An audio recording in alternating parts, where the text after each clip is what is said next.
Hey everyone, how's everyone doing today? Happy New Year's! I hope you guys are as excited as I am for the new year. I feel like, at least me, I have some big audacious goals. So I'm hoping to start the year fast and get these goals started. Let me know what your New Year's goals are like. But today, to talk about today's episode is transformation time, which is always a really fun topic. It's always great to hear how people get to where they are and how they do it and what type of mind shifts they go through. Let me just get Antonio, perfect, Antonio on.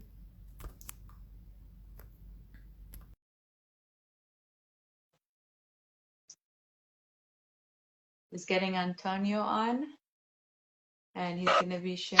Okay, perfect. Hi. Hey Diana, how are you? Good. How are you? Good, good. Happy 2022. Yeah. Happy New Year's.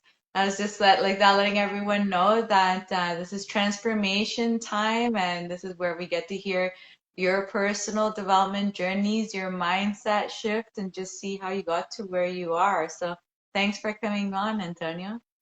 No problem. I love talking about mindset and I love talking about all this. So it's a treat to be on here with you, Diana. Awesome. Awesome. So, let's get started with just let people know where you're at right now. Yeah, so for me, I started investing in real estate about 4 years ago. And that's when, at the time, I was 22 years old. Didn't have any money, didn't have any knowledge, didn't have any connections. So then for me, I read the book Rich Dad Poor Dad. And then from that book, it was just like sparks started to happen in my brain. And then afterwards, I just read a whole bunch of um, books afterwards and content and everything. And it's crazy because I never read a lot of books before that. And I just became passionate and driven about real estate. And so from there, after reading all those books, I reached out to everyone I knew about that was investing in real estate. And then there was this one person, his name was Dan, and he had a couple of properties back then. And he said he was willing to joint venture with me, um, and with someone with no experience or anything, but just passion. So we ended up buying our first property together, and he brought in his friend as well. So we put a 5% down, and at the time it was like $12,000 each person, and we bought this duplex in Cambridge. um, and at the time it was just like it was a very very scary experience where I was just like, hey, I can't do this, my hands are shaking, this is all my money. And I back out on the deal, and it's crazy to me now because that was $12,000. And like, oh yeah, I'll close the deal. Okay, where is it? I don't even need to see a property. Okay, it's in Edmonton. Okay, perfect. Let me let me purchase this property. So the latest property that I bought was in Edmonton. I did it sight unseen, um, and for me, I still haven't seen the property to this day. And now for me, where my focus is I'm looking for apartment buildings with my business partner in Moncton and Edmonton as well. Awesome. That's great to hear. And it's great to like that, like you've given us an overview of like your evolution of where you're at now. And one of the things that I think is important that you said is like that, like you do your first deal, you're like shaking in your boots, you're just like trying to do anything to get out of it, you're just like, why did I do this? Like your brain just goes into like gear of telling you every reason why you shouldn't do this. Yeah, yeah, And exactly. so and then another thing actually you said was about Rich Dad Poor Dad. Yeah, that one is also, I feel like I think it's almost impossible that no real estate investor has not read it. I feel like um that's just like a very important book for everyone to read. And it's like that, like a lot of our mindset shifts happened with that book, right? Like you said, like it just makes you picture like working and business in such a different way, right? And it just like makes you like, why am I in this quadrant? I should be over here, you know? Yeah, the quadrant, and then really about like saving money and investing instead of buying liabilities. Um, and that book was just like shocking because for me in university, I studied finance, and for me, I was obsessed with finance, but I didn't know personal finance. So I'd Mhm. spend a ton of money. I wouldn't know how to save my money or invest my money until actually this book. So it was really, really awakening for me. Yeah, it's definitely, I feel like it's even for me, it was very pivotal. For me, it was more the entrepreneurship mentality Hmm. that really got to me that I was just like, oh my, like it just made me understand it even more of like why I want to be, on the whatever side of the quadrant it is. Like, I just like it made me want to realize like how important, like it made me realize how important it was, especially for like that. Like, I feel like us as entrepreneurs, we're always, I feel like, wanting to be innovative and just figure out, I don't know, how to make money or how to start a business. I feel like it's like in our blood, no? Yeah, no, I agree with you. It's like even I'm sure it's the same for you, Diana, but even when we're younger and smaller, we are always like analyzing, oh hey, what's the most efficient way to do things? How can I get this done the quickest way that I can? And then it's like, oh, how do I make money doing things? So yeah, that really is the entrepreneur mindset, and I certainly agree with you there. Yeah, 100%. And then so for you, for example, you're saying you're so scared of like spending $12,000. So when it closed and you like did it and everything, how was your money mindset? Like how has it changed? Like how has it evolved as until now? Like Hmm. Well, there was a couple of phases with money, because for me, quite honestly, I didn't have a lot of money, and so for me, it was just like at that point, it was just like 12,000 was everything that I had and everything that I'd saved for at that time. So it was really, really scary. And then afterwards, my mindset just became, hey, I'm just gonna keep saving money, and I'm gonna invest the money because I wasn't comfortable with debt. I wasn't comfortable with mortgages. Um, Mhm. and so for there, I gradually became more and more comfortable with debt. And that's what allowed me to scale to buying more properties. And then also now looking at apartment buildings in other provinces. And so it was really just getting familiar with debt. And the mindset was really just like, hey, if interest rates are at an all time low and inflation is at an all time high, the banks are just giving us money to make more money. So it makes complete sense to me to do it. And then for Yeah. everyone watching, it's like, we're getting free money right now. So invest wisely and Take make, advantage. Yeah, yeah. 100%.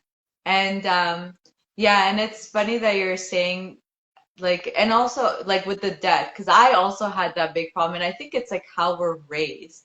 Like debt is bad, and it's like ingrained in you. I don't know. With me, it was the same thing. Like, I don't know. With you, I'm assuming it's the same that you're talking about debt is bad. Like my car, when I bought my first car, like a brand new car, like I paid off that loan as quick as possible. Like it was done and paid within a year. That's how much I hated debt. And that's how scared I was. Actually, same thing when I bought my first house, like literally I calculated how much money was going to the bank in Yeah. the 30-year term.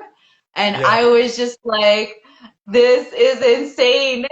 I'm like, why am I giving the bank so much money? And then you think of all the bad scenarios. Like, what if I lose my job and then I can't pay Mhm. the mortgage? Like you just start thinking of every scenario, basically every reason you can to get out of it, Yeah. right? And the crazy thing is, for there, Diana is like these people. There's a lot of people that buy like their principal residence, right?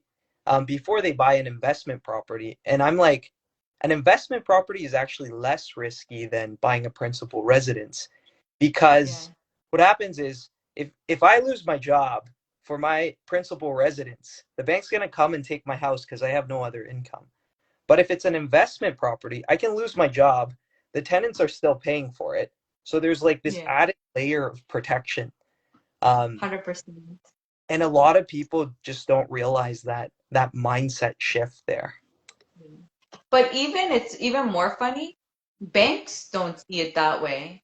Because actually, if you go to a bank, for example, if you like they find a primary resident, residence more valuable than actually a rental property. Like they give you, that's why, for example, like the loan to value is much higher, right? Like you have to at least put 20% down, for example. I Mhm. mean, let's say when it's a second property, right? Like they put like more regulations on it, which I'm the same as you, right? Is you're just kind of like someone else is paying for my mortgage and my expenses, and like something can happen to me, and it doesn't even impact the fact that, and like you said, like, you know, the tenant may leave, but at least you're still making money, let's say in your job in that say, or you like, let's say in that scenario where it's like you're still working. So if it's your first, right? Like if it's your first rental property, you're I feel like if anything, like rental property is easier, right? Because it's just like if they leave, you can cover their costs, right? If you Mhm. lose your job, it doesn't impact the property in any way. So it's Yeah. just kind of like you're kind of like it's like you said, you're very safe. Whereas like if it's your primary residence, you lose, you don't have it. What are you doing? You're probably trying to find a tenant to cover it. Like I'm gonna like go live with mom and dad Yeah. until I figure out my shit or something. I don't know. Yeah. Yeah. Or sleep on the street while yeah, I rent it out to someone else. But yeah, it's and even if the case like I lose my job, I'll do whatever it takes for my investment property to find a tenant there, and I still have somewhere to live.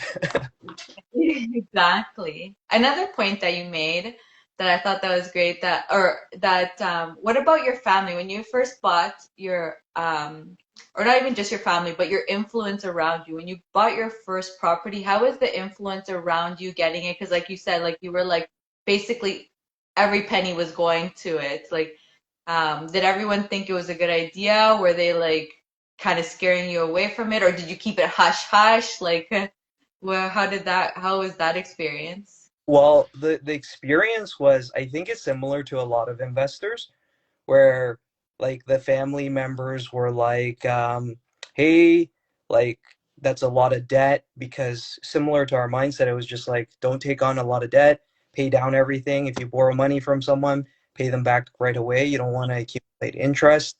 So when I was telling people, at the time, it was just like I was 22 years old, so no one really took me seriously. So they were like, okay, well, yeah, he can buy a house, he'll lose all his money, and then he'll come back and he'll He learn his lesson. learned his lesson.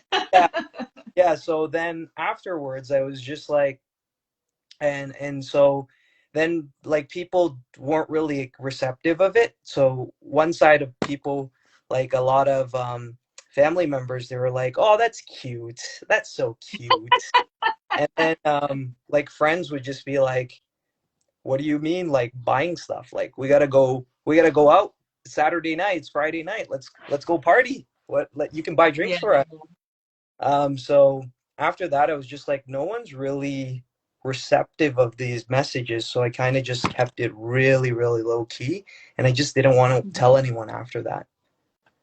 Hmm. Yeah, it is true. I think, and that's I would say like the entrepreneur or real estate investor kind of life, especially at the beginning, right? It's when we're doing anything that's different as entrepreneurs or like that investors, to the general public, it becomes super crazy or weird, or you're like the black sheep kind of a thing, and then it's Mhm. just like sometimes the best thing you can do is, like you said, sometimes keep it with like-minded people like that. Like we've built our communities Mhm. because it's easier, for example, or even just the stresses that you go through, like, oh my God, my flip, Antonio, I need help. Like my flip is going bad. Like I just need like a sounding board just to like talk to like relieve the stresses. Whereas like if you tell someone like else that's not in it, they're just like, yeah, I told you so. You're crazy. Yeah, it's like yeah, we're the black sheeps, we're the crazy ones that everyone's looking at us in, because there were so many times where I will be very honest, I didn't have the right systems and processes in place. And I was investing from like long distance, so I didn't know anyone. So at the middle of the night, if something like, there was one case where I was just like, oh no, I have a property that's like an hour and a half away from me. The tenants just locked themselves out because they don't have the keys. And stupid me didn't put a lockbox there. And so I have the only other key that works. So I tell them, call a locksmith. They're like, well, it's 12 o'clock. No locksmith is gonna help us out. So I was like, okay, great. I got work the next day. I had to drive an hour and a Oh, half there, open their door, and then drive back. And then for me, it was just like, at that time I was like, why am I doing this, right? And then when I told people the story, to like my circle and stuff, they're like, see, we told you so. And that's the doubt that kind of crept in, and it was just like punching me. But then as I met people and I communicated to other investors, I was just like, hey, like this happened to me. And they just like, oh, that happened to me like a couple years ago. Like you'll get over yeah. it. Just put the lockbox there and you'll be fine. And then Or we find solutions. They're like, oh yeah, that happened to me, and like I did this, now I do that. You know, and they're like, oh, that's a good idea. I should do that too. yeah, yeah. And that's like the community aspect, where it's just like, even if something bad happens, it's just like the mindset is just like, well, it's happened to them. They dealt with it. They lived. I can deal with it too. Yeah, exactly. And it's like bouncing off each other, right? Like something happens to you that's never happened to me. Like literally it's going in the back of my toolbox. And like if that ever happens to me, now I know like, what to do or like what will happen or whatever, right? So it's like very different mentality, right? Like within your community, it's supporting each other, like sharing like that, helping each other, and like, if something happens, you're like, oh, like talk to this person, or this is what I did, like you're trying to help each other. Whereas more like when it's the outside, no one knows. It's more Mm. like criticisms or like, I told you so, you know? Yeah, yeah. So it's very key to, for the people that are listening, to surround yourself with like-minded investors, like Deanna's group. There's other groups in the GTA and all over the place, that have these people where you really just like, as real estate investors, even for a long time, we don't know the answers to everyone, but someone in the group does. And it always gives me the confidence that, hey, I can do this because I know someone will know the answer for it, and I'll go figure it out. 100%. Totally agree.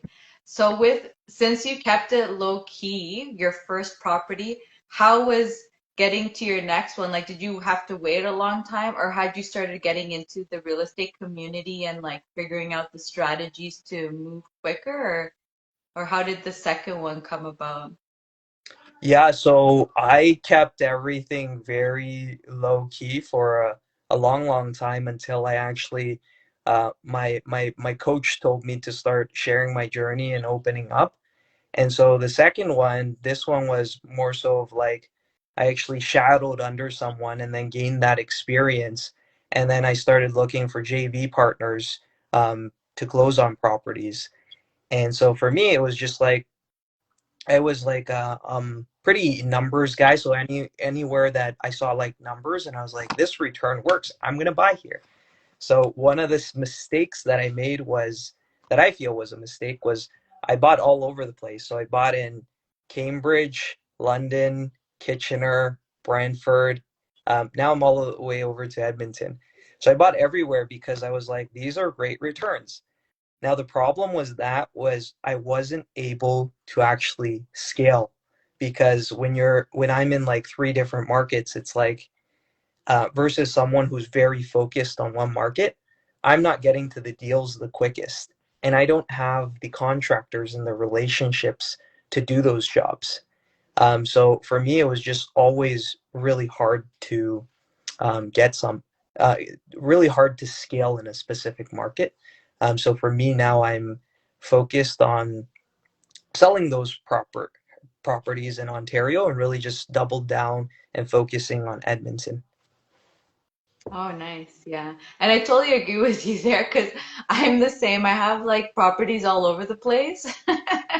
And Hmm. just like things like that, like even what you said, like having to drive half an hour, or for example, like one of our biggest struggles is at least if you have like a property manager, um, and like your property's in one area, it's super cheap, Hmm. because it's just like they manage everything. Whereas with us, we're paying full pop for each one because like they're all over the place. So it's like you can't even take advantage of grouping them up and having like one person take care of it. It's like you're just paying like full price for all of them because it's Hmm. just like that one person is not going to go like 2 hours away, to the next one.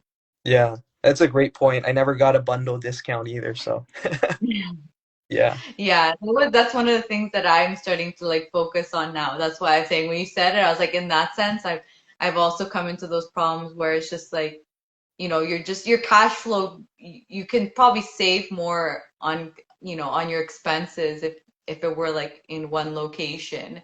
And I mean, you just become an expert in it, right? Like if you're like Hmm. you just know everything, the ins and out of like that city or like let's say one or two cities, is just you move a lot quicker, right? Because I feel like it's the same thing. Analysis also even takes a lot longer, right? Because you're just like learning about that city, like figuring out like, is this really the prices in that area? Like, am I actually going to get the right cash flow that this is saying? Where it's like, if you know the city, you're like, oh yeah, rents are this is this, that's that, and you're like, okay, boom, boom, boom, got it. Whereas like new place, it's always like, what are the rents like in this area? Like you're you're just wondering everything. Like, does the price of the house make sense for the area? Yeah. Like, what is property management for that area? Because all places are completely different. How's the insurance in that area? Like everything changes per city too. Hmm. Yeah. So, That's so incredibly true because it's like when I think it's okay to go to a city once you've familiarized with the fundamentals of the cities, like knowing all the neighborhoods, the people there, you have the right systems and process in places. For me, I wasn't. So I only knew like one third of the city. And the crazy thing about that, Diana, was once I knew a bit of this city, I started researching about another city. So I actually was like, mhm. oh, now I have so much information in my head. I'm like, what stat does this city actually belong to?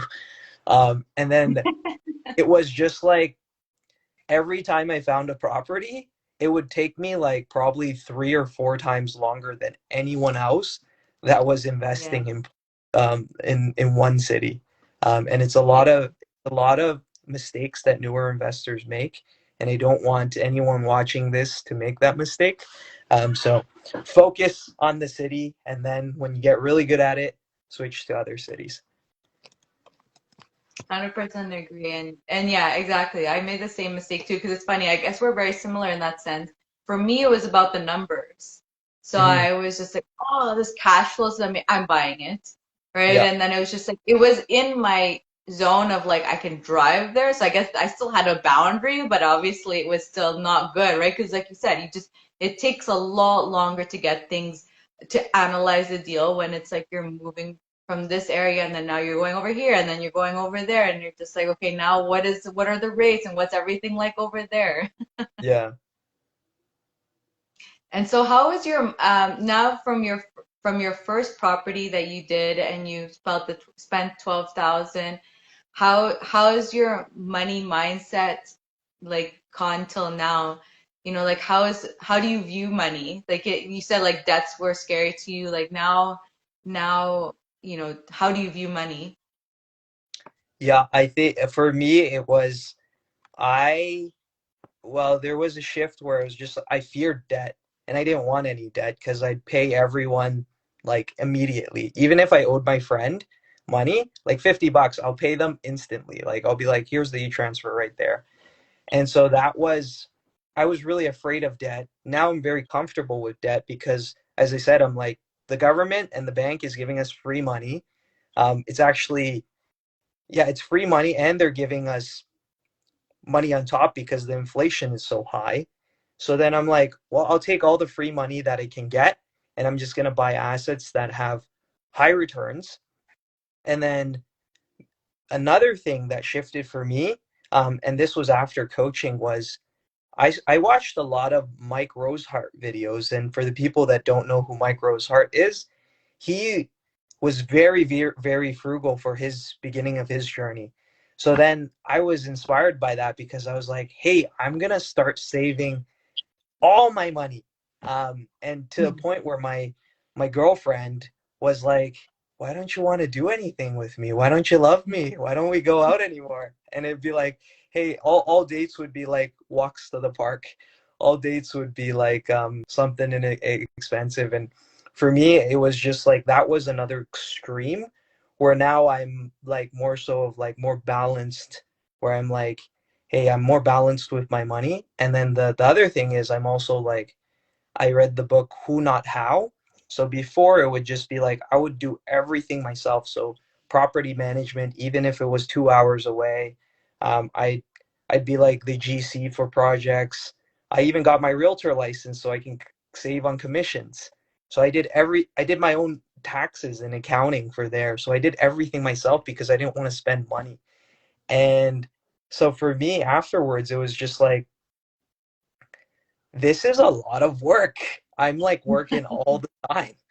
And so afterwards, I was just like, I just need to pay people and pay them well and keep them on my team, keep them happy. And then I started shifting last year to who, not how, and just finding the right people and paying them. And that's helped me. 100%. Yeah. Yeah. And that's true. Even that's a money mindset shift because we're taught a lot to, for example, save money instead of thinking like how can we make more money? Like you were saying, why am I doing all the work and like, being the property manager, let's say doing the renovations, whatever is the extent that you go through, like repairs, when you could be spending that time finding another property that makes a lot more money and that's, making you more money and but you don't have the time because you're doing all these other jobs out there. And Mhm. that's another thing that I noticed that really happens to a lot of us is that it's always about how can we save money instead of thinking how can we make more money you know like that, like okay, if I give this person, like for example, I let the cleaner clean the house, that means now I have time to go, find my next property, for example, right? And then it's just making sure at least the budgets make sense to be able to support that. Yeah, no, I agree with you because sometimes it's like we can always learn things because as entrepreneurs, we're like, oh, I can learn this, I can do this efficiently. But it's just like we have so many times in the day, and to get really, really good at something, it takes years and years. Like as a contractor, I'm sure with John Carlo, which I've met, phenomenal contractor. Um, it's taken him so many years to learn that experience and to learn it really well. And for me, if I don't give 100%, it would never even reach like half his level.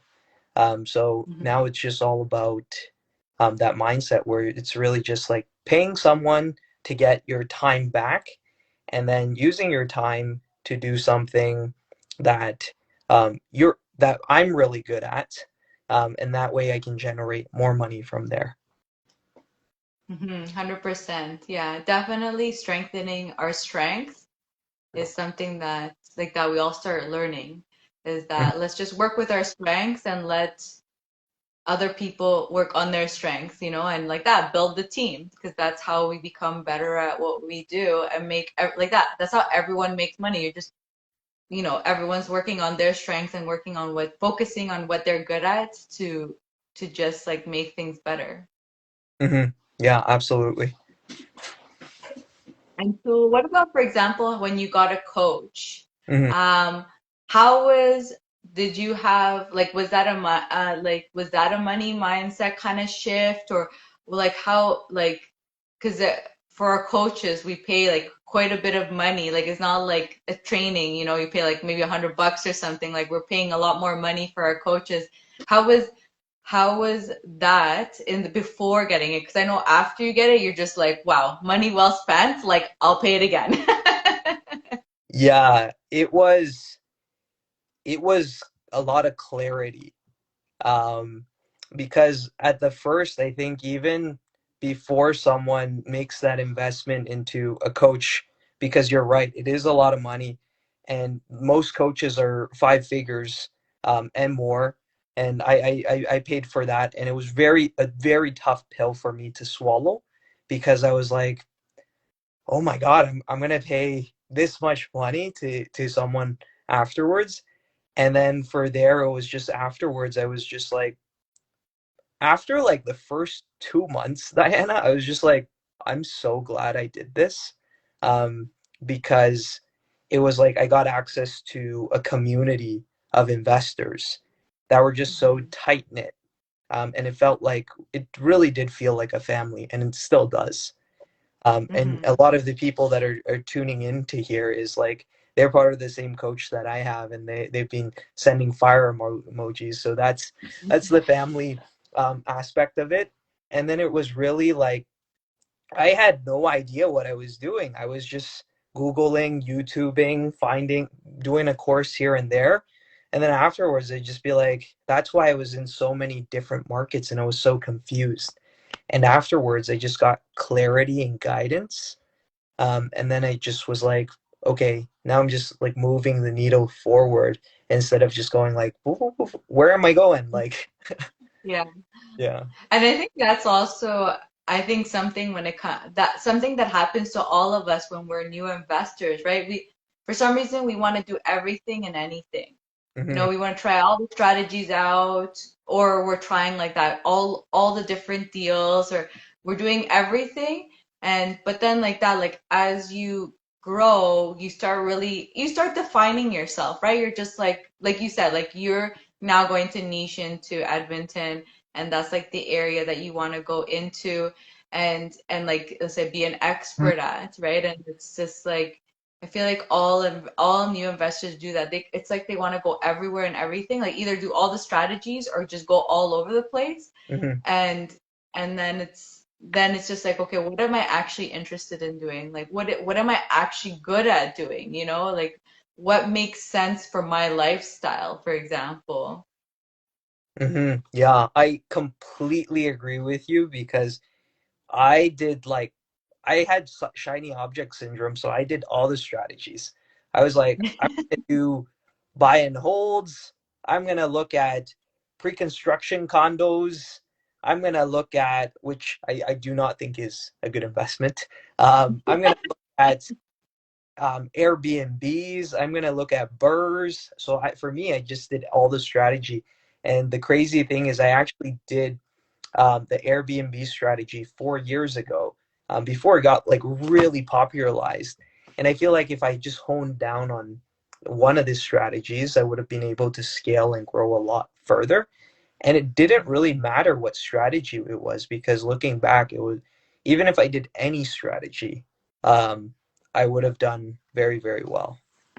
100%. And that's usually what it is, right? Or for example, a lot of people are like, oh my God, I will never invest in Toronto because it's too expensive and there are no deals out there, right? Hmm. And but it's not true. It's actually like if you focus in, what happens is like, for example, you start getting to know all who are let's say, for example, in Toronto, like who are all the really good people that like have deals, let's say, right? Or you'll start finding like oh, it's so expensive so there's no money, but because you're in that area you start finding like the people that want to invest there and I have the money to invest there, right? And then and then people start getting to know you, let's say, over there.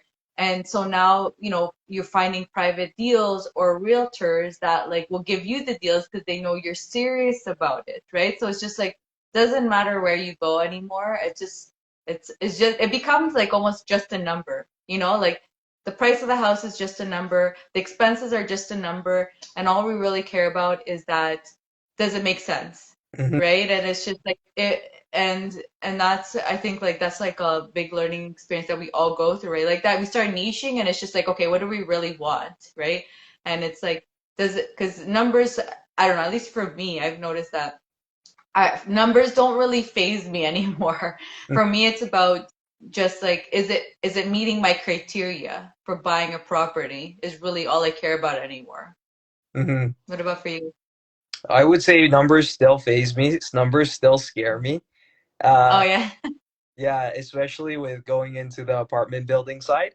it's like that fresh experience again, where it's just like when I bought my first property, and it was like residential duplexes, triplexes. I'm like, those are easy for me now. But now it's just like I'm looking at something that's bigger, more units, and I've never done this before. But good thing I have my coach who's guiding me through it, and it's a little bit less scary this time. Scary in the sense that I'm not like completely shaking and my palms are sweaty. Um, But again, I think that's more money isn't the part that scares you. It's the fact that it's like the new unknown. Because in that sense, it's the same with me. I'm same thing. I'm now getting into multis too.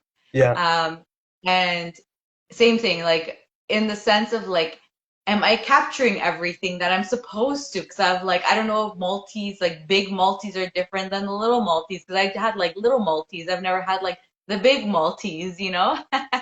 So I think those fears, whenever you're going into something new, like a different strategy, you will always have those fears too, right? That like those fears will always come, right? When you're doing anything new, you will always have those fears. But I feel like we become more resilient and it's not as bad as the first time. You know, like I feel like you'll still have the fears, but you can maybe get over them faster or handle them a bit better because it's just like, yeah, it's something new, but it's not as bad.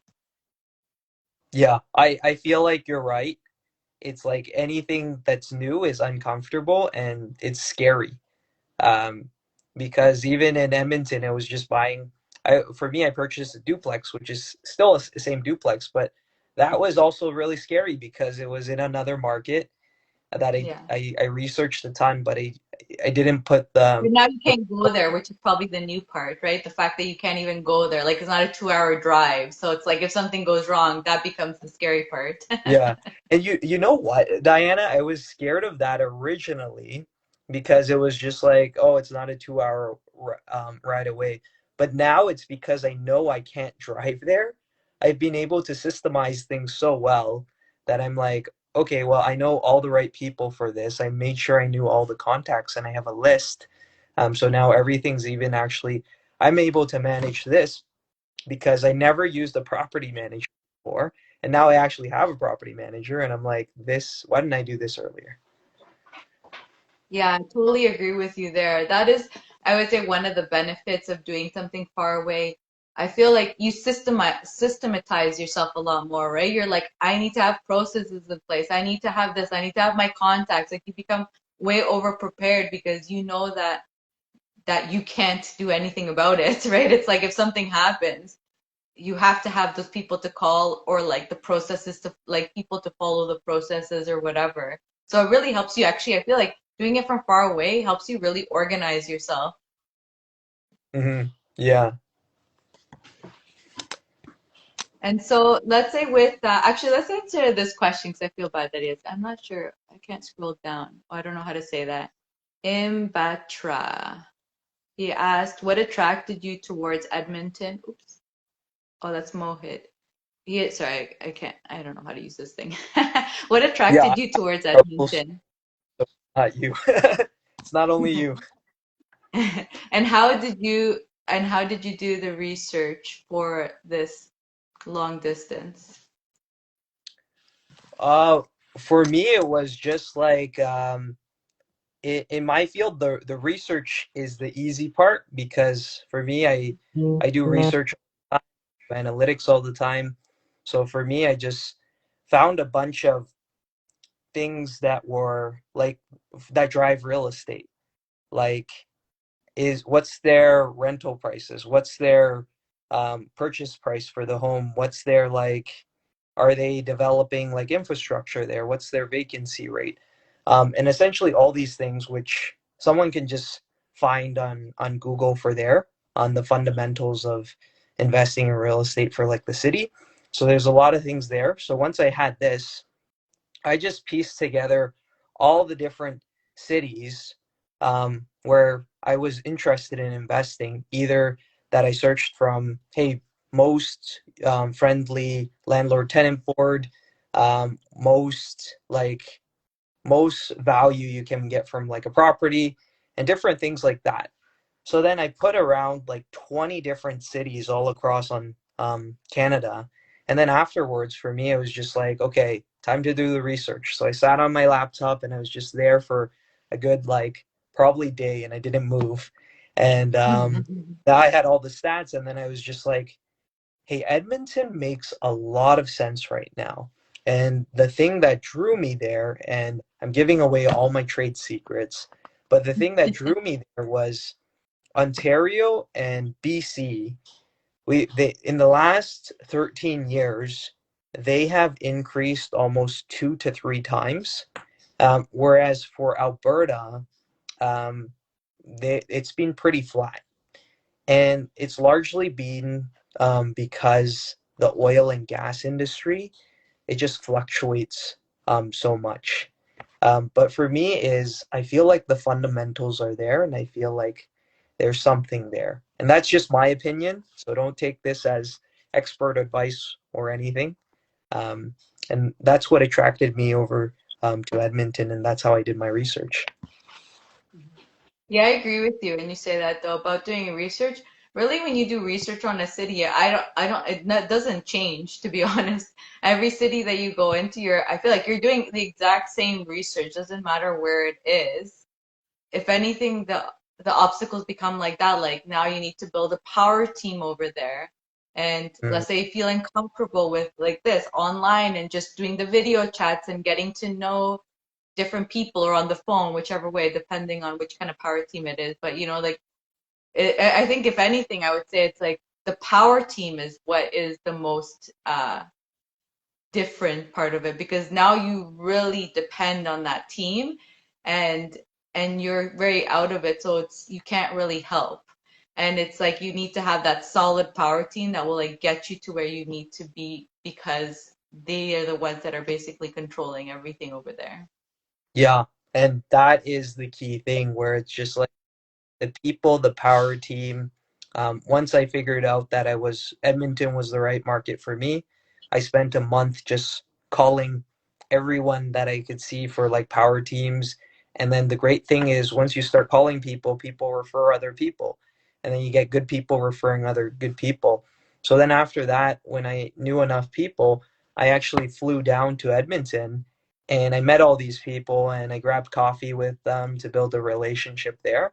And then afterwards, I was just, believe it or not, I was more comfortable with Edmonton than any other market that I've ever invested in. And it's probably because like now you have that community, like you say, right? So now and you're connecting with other like-minded people. And whereas like at the beginning, you were really doing it as all, like let's say with your first property, like you guys were all doing it on your own. It was with friends, like with all the friends you're all inexperienced. You're just like doing it and kind of seeing how it goes, right? Whereas like now it's like you're talking to people in the community and like we all kind of understand how we all like how it works, like how real estate works and then it's just finding like the right type of people that will match with the things that we need. Yeah, exactly. That's awesome. That's great. And what about, so did you have any other types of mindset shifts, let's say that weren't related to money that you found really pivotal to you moving forward in your journey? So there was the money one, there was the who, not how, finding the right people. Uh, and then there was also, well, who, not how was just like, I think that one was a really, really big one because it not only translated to um, real estate, but it translated to other parts of my life where it was just like, hey, I'm doing all the meal prepping myself. This takes a lot of time for grocery shopping and buying all of these things. So then I outsourced them and I said, hey, this is what I'd love to eat. I'll pay you for it. And I got that outsourced. And then also it was just like, this is related to real estate, but it was also like I found things that I love to do. And then I found someone who loved to do the things that I didn't do. And then we made a pack and we're like, let's partner with each other and we can grow exponentially faster. Actually, that's another thing that's even true that you're saying just indirectly, where we're here like that, or actually even before you're talking about like now you read a lot more books like you didn't before, and now you do because you just when you start getting into personal development and your mindset shifts, you just start realizing that you are the person that needs to change to make your life change. And it's very true. You start, like you said, you go to the things that you learn in business really start trickling into your personal life, right? Because you're just like, man, if this works for this, like you said, the same things that happened to me, right? It's like, oh, I'm getting all these people to help me to work in these areas. Why am I not Mhm, doing the same thing in my personal life too? Because it's like, why am I going to do things I don't enjoy doing when I can do the other stuff that I do enjoy doing? Yeah, absolutely. And then it's I think there was like a stat where it's like doing stuff that people don't enjoy doing, it actually causes health problems because it's like there's stress involved with that and so much stress. And we can do it for like a couple of hours, like or a couple of days or even things when we're in that mindset. But it's just like if I don't like renovations and I'm doing that and I just burn out like really quick. Exactly. Hmm. um, Whereas if we're doing something we enjoy, like you and I are talking about real estate and we're looking for deals and different things, it's just like we can do this 24/7. Um, and we can do this a lot longer. And it's just for mental health, it's just like for me, I'm happier and I won't burn out because I actually enjoy it. 100%. Actually, interesting that you're talking about burnout. Did you go through any burnouts? Absolutely, I did. Um, I was on a burnout because I was I played a lot of video games in high school. And so for me, I didn't focus much on like schoolwork or anything for there. And then after I got into university, I was just like, hey, this is going to change. I'm going to actually do work in school because I always want to be wealthy. And so for me, I was just like, I'm going to do whatever it takes. So for me, I studied really, really hard and I actually graduated at the top of my class. And then afterwards, I got really good placements in like the top accounting firms, the top private equity firms. And then for me, it was just like, I've made it. I've made it. And for there is just like when I was, like I was just sad and depressed because I was working so many hours, but I didn't know for what. I always went by what my parents told me: do well in school, find a good job, and one day you'll get to reap the rewards. And I was like, I've done all that, but I can't see when I'm going to reap the rewards. And so for that, there was a period of my life where I just became really, really, really sad, and I just did not want to work at all. And it's a feeling where it's just like you, if for me, I didn't want to do anything, and that leads to it being worse. And so that's when the book Rich Dad Poor Dad saved me, because it was just like this is the light that I was looking for. Hmm. Hmm. Yeah, I totally agree with you. And it's like, it is. That's basically where burnout comes from is when you're doing things. Well, I mean, there can also be others, but normally it's you're not doing anything that like gives you the passion or that like reason to work. Like you said, like, okay, I achieved my goal. Mm, And and then and then you're just like, but now what? Like now I've worked for 50 years now at this and that's it? Like that's it? yeah, it's like work for years, and then if we're healthy enough, we get to retire. Yeah. Yeah. Yeah, and especially like that with people like us where we have these I mean, sorry, entrepreneur mindsets. Like we have that kind of, we're always want to learn. We always want to try things and and then like that, doing it with what you enjoy, right? And figuring out what you enjoy and finding your purpose, obviously. So it's like we're not definitely kind of like entrepreneurs, I feel like are not people that just stay stagnant, like Like people who have jobs, like they have their jobs and they're happy to coast. I feel like entrepreneurs, it's you're entrepreneur because you want to be different. It's like you want to be doing things that are like you want to be the black sheep without even wanting to. It's like you're wanting to do what's different to everyone else because you want to keep things interesting.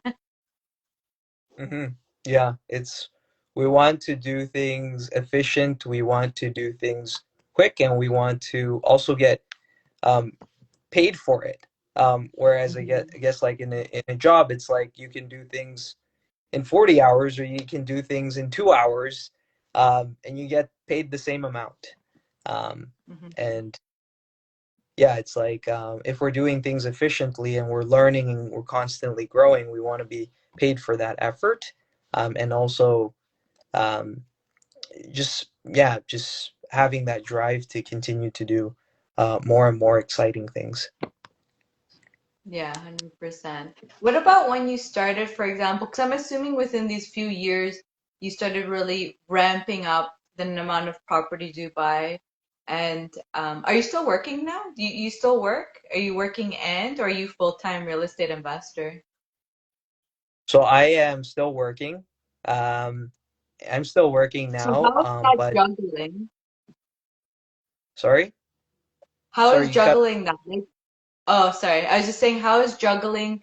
Because I know, for example, like I even had burnouts in real estate, and it was because um, doing two jobs, to be honest, like basically two jobs, right? Like having your business and then doing your job for me, and I think with you is probably the same because I was like in a like where you really have to use your mind, so it's like designing processes and things like that. And then again, like you're going crazy trying to figure out all these real estate problems or whatever. How is juggling and especially like because now you treat your real estate as a business, right? So like that you're working on cash flow and like you're making sure that your real estate's a business. How is that like balance for you having a job and being a real estate investor? For me, in the beginning, it felt impossible because it was just like I had to learn all these new things and I wasn't efficient at all. And I didn't know people. I was just trying to do all of this myself, where it was just like I told you where I got my real estate license. I did my own taxes. I did my own GCing. I did my own property management. And I was just like, this is absolutely ridiculous. Like I learned all of that and I was just like, I felt like a lot of burnout and I probably burned out from there. But it was just more, I guess, communication for work, where I was just like saying that, hey, you know what? Like for me, it's like, hey, I got my own stuff. I'm working on my fitness. I'm really trying to improve myself, and I need my time after 5 p.m. or 6 p.m. in order to do this. And it was just communicating that.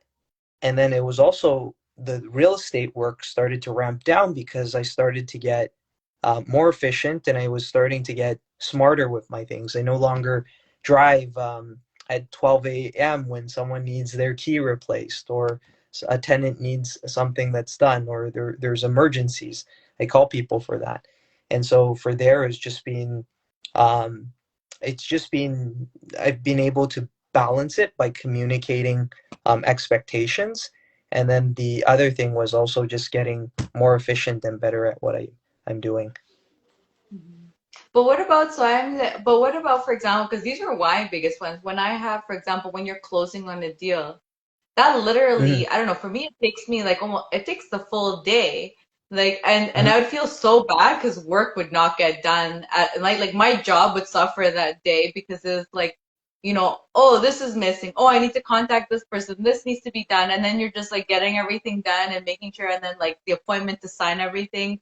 That you didn't go through these things where it's like, like your day kind like where you wouldn't even be able to work because real estate just like consumed your day. Like you were able to keep everything after like 5 or 6 p.m. No, absolutely not. Because Okay, I was gonna say like you need to share your secrets because I was like I had some pretty stressful days where I'm just like job and trying to like I'm like my poor job is gonna suffer today because I'm like I need to get this and this done because we're closing. yeah, and it's like the same amount of work still needs to be done, but there's just more work. So whenever there's Yeah. like a live deal, and I feel like that happens like for me last year I only purchased about I think 3 deals. And then so it was just like I had those really stressful days, but they weren't all the time. So there would be like days Yeah, no, like they're not all the analyze. time. Yeah. But if they were Mhm. every time, then I'd be like, all right, you know, something needs to give. But it was just like Oh, one, I don't know. yeah. It was only a couple of days throughout the year. Yeah, yeah, no, it is only a couple of days. That's true. But I just thought, I thought you were able to keep everything under like 6 p.m. I'm like, you need to share your secrets because I've had some pretty like crazy wild ones. Yeah, no, I think I still have those days for Yeah. full transparency, but I think it got better for me because it was just like I had those days all the time where I was just trying to learn everything. So I was just working like crazy days all the time. And when I'm not being the most efficient and being a dummy about things, that added up, and I was very stressed for my first year and a half doing real estate and working my job because I was learning so much. Yeah, 100% agree. So for your very last question, so what are your plans, your goals, personal or business, whatever you feel like sharing for the next 5 to 10 years? Like, where do you see yourself? I haven't I did my 1 year goals. Um, but I haven't done my 10-year goals. So I think I'll share my 1 year goal. So my 1 year goal is I want to purchase um, 50 units of apartment buildings in Edmonton or Moncton within the next year. And then for me is just I'm a big fitness junkie, so I wanted to run a marathon in under 4 hours. And then this is probably like a terrible thing, but I can't even remember the last goal that I set. Not that important, basically. Yeah, We're striking it off for you. It's already gone. We're taking it off the list. yeah. But in 10 years, really, I'm hoping to, because I feel like um, for entrepreneurs, it's like we always want to do something and we always want to be working on something. And really, for a lot of people that I've seen is really they've just been able to do their passion project after they've done real estate, and real estate was really just a vehicle to get there. So for me, it's just like for my passion project, it would just be like hopefully I could do it in 10 years, but really just to help immigrants for them to settle into Canada. Because for me, when my family immigrated here, it was really tough for them because just like real estate, they had no connections, they had no money, they had basically nothing. So they had to learn everything themselves. And sometimes for my parents, or a lot of parents, is they don't even speak the language. So that's like 10 times harder.